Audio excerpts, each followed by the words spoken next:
Selamat pagi para saudaraku seiman dalam Kristus. Marilah kita siapkan hati dan pikiran kita untuk mendengarkan firman Tuhan. Tuhan beserta kita sekarang dan selama-lamanya. Inilah Injil Yesus Kristus menurut Santo Matius bab 18 ayat 21 sampai 35. Dimuliakanlah Tuhan. Sekali peristiwa Petrus datang kepada Yesus dan berkata, "Tuhan, sampai berapa kalikah aku harus mengampuni saudaraku jika ia berbuat dosa terhadap aku? Sampai 7 kali?" Yesus berkata kepadanya, "Bukan, aku berkata kepadamu, bukan sampai 7 kali, melainkan sampai 70 kali 7 kali. Sebab hal kerajaan surga itu seumpama seorang raja yang hendak mengadakan perhitungan dengan hamba-hambanya.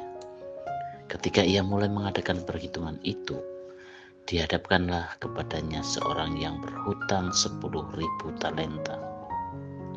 Tetapi karena orang itu tidak mampu melunasi hutangnya, raja itu memerintahkan supaya ia dijual beserta anak istri dan segala miliknya untuk membayar hutangnya. Maka sujudlah hamba itu menyembah dia, katanya, 'Sabarlah dahulu, segala hutangku akan kulunaskan.' Lalu tergeraklah raja itu oleh belas kasihan akan hamba itu, sehingga ia membebaskannya dan menghapuskan hutangnya. Tetapi ketika hamba itu keluar, ia bertemu dengan seorang hamba lain yang berhutang 100 dinar kepadanya.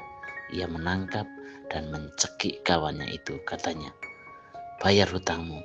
Maka sujudlah kawannya itu dan memohon kepadanya, 'Sabarlah dahulu, hutangku itu akan kulunaskan.' Tetapi ia menolak dan menyerahkan kawannya itu ke dalam penjara sampai dilunaskan segala hutang itu. Melihat itu, kawan-kawannya yang lain sangat sedih, lalu menyampaikan segala yang terjadi kepada tuan mereka. Maka raja itu menyuruh memanggil hamba pertama tadi dan berkata kepadanya, 'Hai hamba yang jahat, seluruh hutangmu telah kuhapuskan karena engkau memohonnya kepadaku. Bukankah engkau pun harus mengasihani kawanmu seperti aku telah mengasihani engkau?' Maka marahlah tuannya itu dan menyerahkan dia kepada algojo-algojo sampai ia melunaskan seluruh hutangnya. Demikianlah Bapakku yang di surga akan berbuat terhadap kamu, apabila kamu masing-masing tidak mengampuni saudaramu dengan segenap hatimu." Demikianlah sabda Tuhan. Terpujilah Kristus. Selamat pagi para sahabatku, sahabat suara hati, rekan muda para selamarian dan pendengar dimanapun Anda berada. Mengawali permenungan kita hari ini, kita awali dengan satu kisah. Ketika seseorang atau mungkin kita melakukan korupsi atau melakukan perselingkuhan, hidup kita menjadi tidak tenang. Meskipun mungkin perselingkuhan tidak dilakukan lagi dan hasil korupsi sudah dikembalikan atau tidak digunakan lagi. Mengapa seseorang yang melakukan ini merasa tidak tenang? Karena di dalam hati nurani kita masih ada yang mengganjal, yakni perasaan berdosa terhadap Allah, terhadap sesama. Doa mohon ampun mungkin sudah dilakukan beratus-ratus kali, namun perasaan berdosa tidak mudah untuk dihilangkan. Sebagai seorang beriman Kristiani, hendaknya kita mau melakukan pertobatan, yaitu dengan melakukan sakramen tobat di hadapan imam atau pastor. Inilah suatu tanda yang bisa membuat hati kita tidak galau lagi. Para saudaraku, betapa sangat tidak menyenangkan hidup dalam situasi seperti ini. Mungkin dalam hidup ini kita pernah disakiti berkali-kali. Mungkin ada di antara kita yang mengalaminya dan sering bergumul, apakah harus terus-menerus memaafkan seseorang yang sudah menyakiti aku. Demikian juga dengan Petrus, mungkin mengalaminya. Itu sebabnya ia bertanya kepada Yesus, "Tuhan, sampai berapa kali aku harus mengampuni saudaraku jika ia berbuat dosa terhadap aku? Sampai 7 kali?" Dalam Injil hari ini, Yesus memberikan perumpamaan tentang seseorang raja yang mengadakan perhitungan utang pada hamba-hambanya dan didapati seorang yang berutang sebanyak 10.000 talenta. Para saudaraku seiman dalam Kristus, dan para pendengar dimanapun Anda berada, dari perumpamaan itu, Yesus menegaskan bahwa Allah Bapa juga tidak akan mengampuni jika orang tidak mengampuni saudaranya dengan segenap hatinya. Gambaran utang hamba raja sebesar 10.000 talenta kepada raja itu adalah gambaran dosa manusia di hadapan Allah. Jumlahnya sangat banyak jika dibandingkan dengan 100 dinar utang orang kepada si hamba raja itu. Manusia sering tidak bisa mengampuni kesalahan sesamanya yang tidak seberapa. Tetapi sebesar-besarnya dosa manusia, Allah tetap membuka pintu hatinya untuk memberikan pengampunan.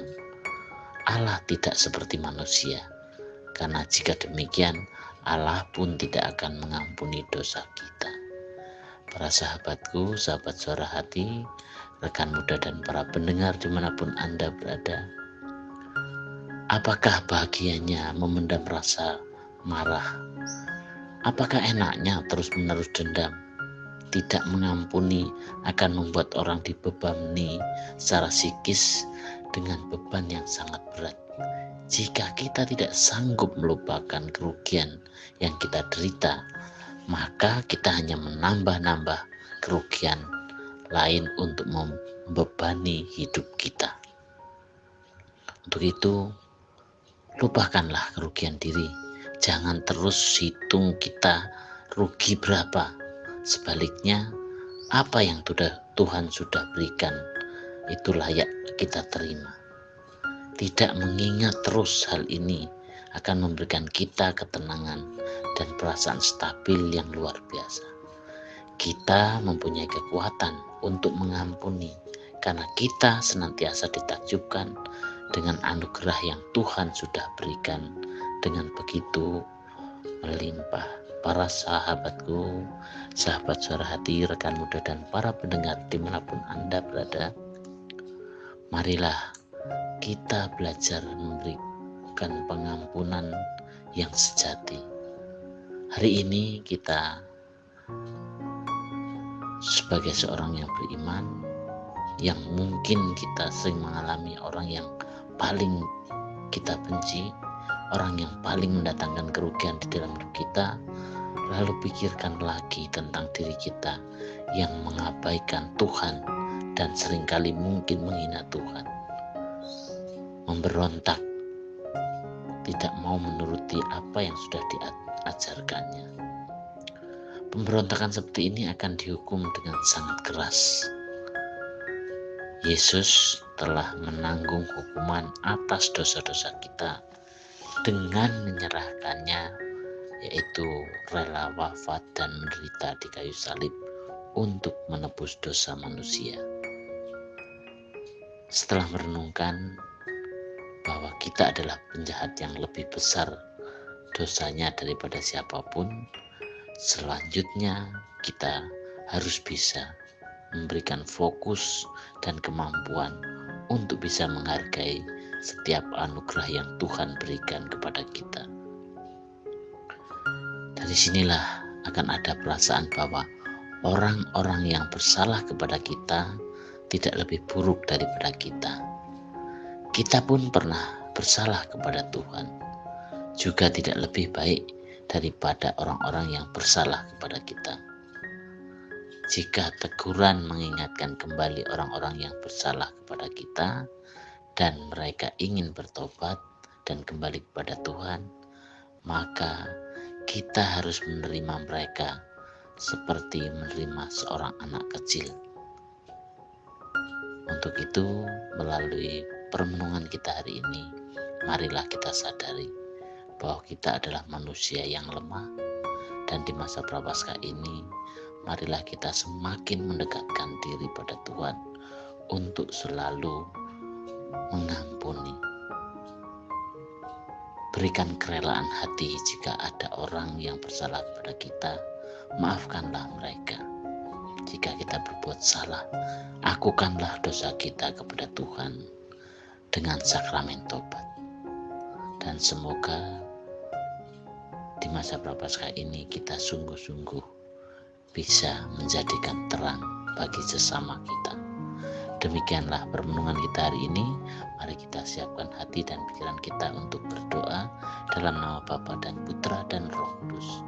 Tuhan, ajarilah kami bisa menghargai anugerah pertobatan dan penebusan yang Engkau telah berikan.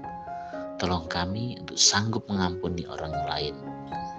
Tuhan, berikan kami kekuatan untuk melupakan sakit hati kami, dendam kami, dan segala kerugian kami. Berilah kami dengan Roh Kudus-Mu agar kami bisa melihat anugerah besar yang Tuhan sudah nyatakan kepada kami.